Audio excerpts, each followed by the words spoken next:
Hello and welcome to English Capsules. Today's capsule, learning through reading. Get your coffee ready and let's get started. So, hello everyone. Welcome one more time. Today we're going to tackle one very interesting topic, or one of my favorites because I love reading.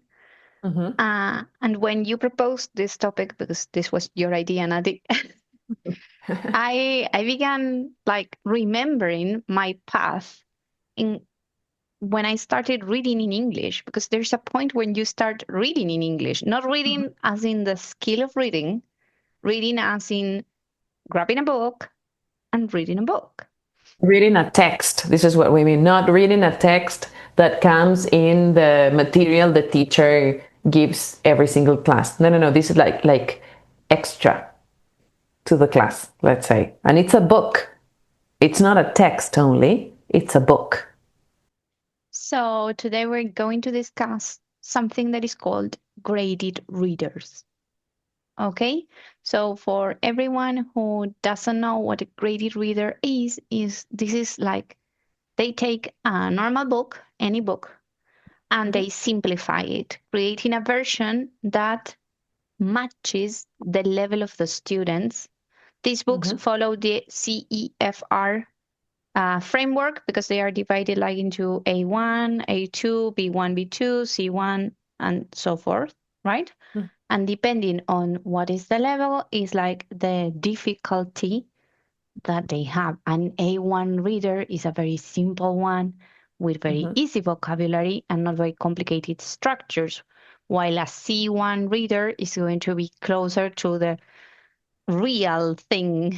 Like, I think they are the closest ones to the original, let's say. That's right. So they are graded because they have, like you said, these levels. And within the levels, we have the simplicity or complexity of vocabulary together with grammar structures and also how complex the plot is. So the simpler or the lower the level, the simpler the plot will be in a way, because the student with a lower level of English is also already struggling with English. So a way of helping the student, right? So this is precisely why they work and why they help learn English, because in a way they accompany you and your level of English, so they make you feel that you can enjoy a story in another language, And they right? kind of grow with you because, like, normally you move levels as you grow up. So these are Mm-hmm. books that grow up with you. So, what we will do is, now that we have told you what graded readers are, we are going to tell you why they work to learn English in this case. You haven't have the chance of getting a book, or of having a book in your hands, why it is a good idea to finally go to the bookstore and get one. If there isn't a bookstore in your place, I'm sure you can get them online, because this is not new. This is like, I mean, in It has fact, been there forever. forever. In fact, the books that I have here in my hands, the pages of those books are yellow. So imagine how old they are. And maybe nowadays there are other options, and you don't need to have like the printed book, and you can have a soft copy and you can read it from a PDF or a Kindle. I don't know. But maybe you should like dig in a little bit to discover what you have near you. So So one of the benefits you have already mentioned, like they make you feel confident because like you are actually understanding a book, mhm. which is a lot considering that this is like your second language, not your mother tongue. Because they give you this input, like we were saying, like the input which is comprehensible, right? One thing that I didn't remember, but when you brought it up, it was like, it's true that in at the back of the book, normally the last pages, you're going to find a glossary term. So There Mhm. you can like go and find the most tricky words that the book is going to throw at you. So you don't need to use a dictionary on top of the book or a translator. You don't need to change books because everything is simplified so that it's all in your hands. It's we have to say that what they have is a glossary, and the definitions are in English. They are not in Spanish because the book is sold everywhere, you know. But those definitions are also simple definitions if your level of English is low. So it's like everything is adapted, pedagogically adapted to your level. Mm-hmm. This is what makes the book great in a way. It's not only the story, it's also the glossary, and there are activities at the end of the book. Many books have activities like comprehension activities in many cases.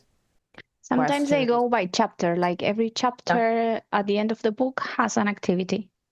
They also give you the answer key. So it's like, in a way, what you feel when you have these books in your hands is like you are free because you read, then you practice, and then you see if your answers were correct or not. So it's a very complete experience, we could say. When we were speaking about vocabulary, we said that it's like according to the level you have, the most important words that the book is going to have. Like they have like a number of words, right? If you have a low level of English, maybe let's say it's 500. I am just saying a number, it's not the real number, right? 500, but if your level of English is a C1, maybe you have 3,000 words. So the idea is to have this vocabulary in context, and they recycle the vocabulary because if it is like new terms or new words, they are going to appear repeatedly. Yeah, I remember doing like reading one of these with a student quite recently before she finished high school. And I remember that it was like coming across a word and then seeing the word like forever.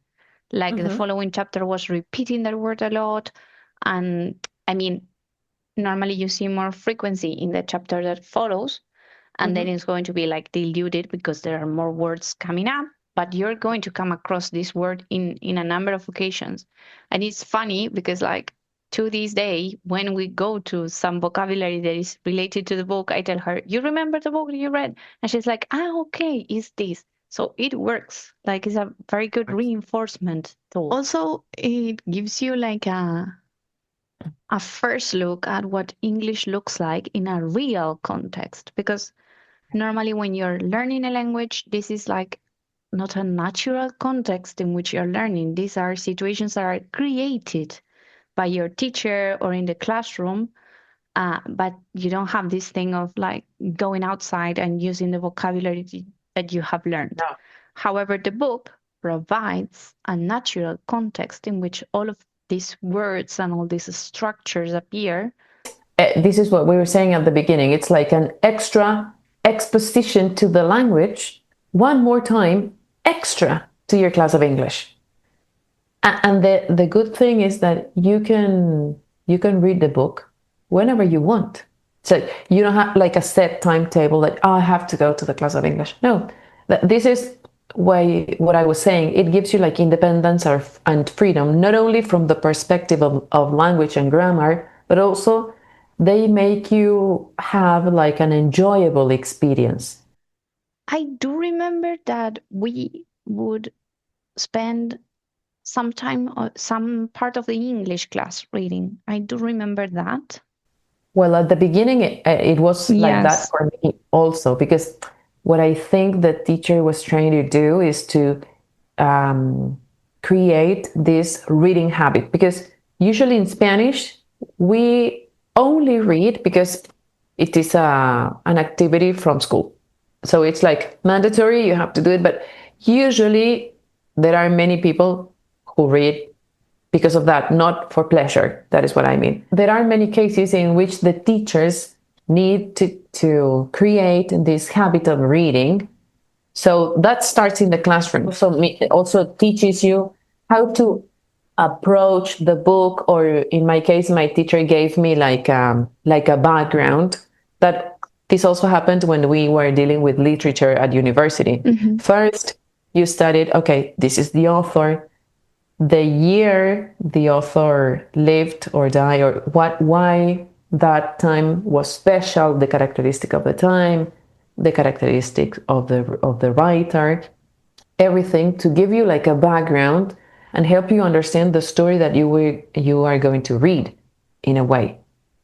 Because out of context, it can feel like, what am I reading? This is strange.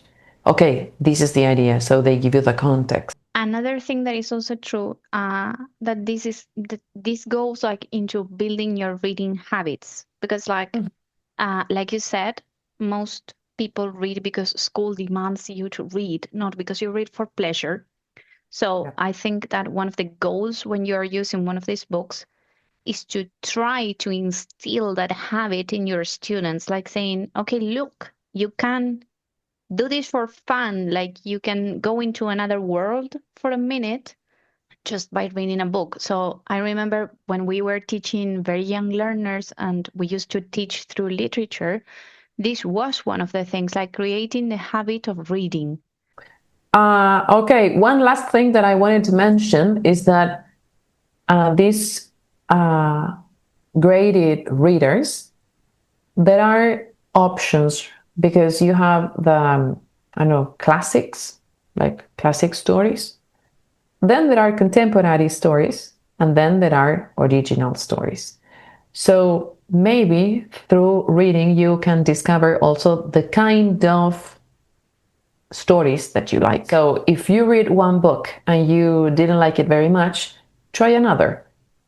This is like the message. Like, don't, because you have tried one that you didn't like, don't make it the end of the experience. It will help you learn another language. It is something very recommended. So Yeah, I right. was thinking that a good question for our audience would be, if you have had graded readers during your English learning journey, do you remember what was the first reader that you had, or one of the readers that Or one you of them. had? Maybe they don't remember their first one, but they remember one that they really enjoyed and they liked it. Or like in my case, I have it here in my bookshelf.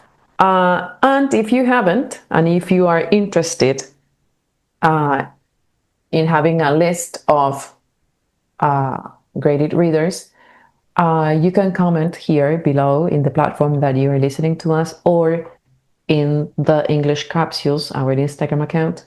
You can type the word book and we will send you some recommendations. Okay, so before we go, remember to subscribe if you haven't done it yet, give love to our content, and spread the word to help our channel grow. Also, remember that you can rate our episodes and comment on each capsule. Activate the bell so that you know when our next capsule is out. And take a look at the description and our Instagram account to take more advantage of our content.